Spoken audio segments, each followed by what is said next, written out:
السلام عليكم ورحمه الله وبركاته. ازيكم يا حبايبي القمر؟ عاملين النهارده احنا هنعمل بقى الكبده الاسكندراني.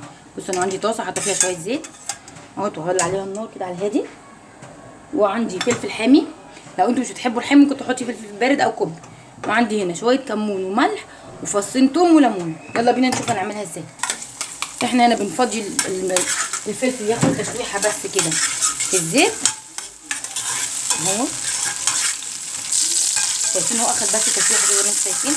هنجيب بقى بالكبده هفضيها اهي،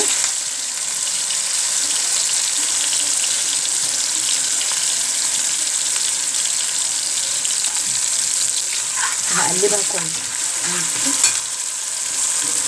زي ما انتم شايفين اهي، تاخد تقليبه بقى، وهنزل بقى بالثوم بتاعي والملح والكمون.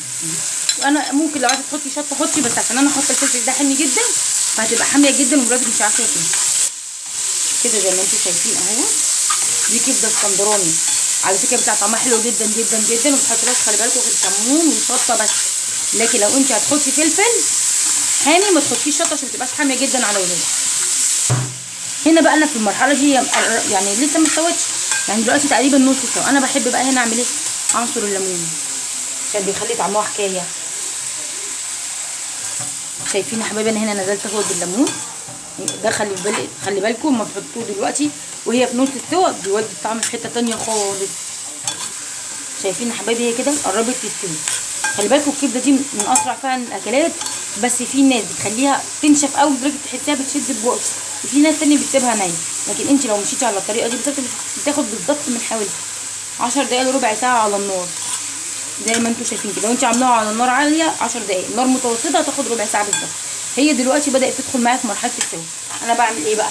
دي اختياري مش اجباري، بحط بس نقطه خل صغيره، يعني قيمه مثلا معلقه شاي، برضو بتخلي والله الطعم في حته ثانيه خالص. دلوقتي شايفين يا حبايبي هي استوت معانا اهي. هنمشي بقى البوتاجاز ثانيه بس اديها تقليبه كمان اهي كده. كده استوت بقت زي الفل وريحتها روعه وهتعجبكم جدا جدا جدا. انا كده هطفي النار. ما بتطلعش دلوقتي زي ما انتم شايفين اهي استوت معانا.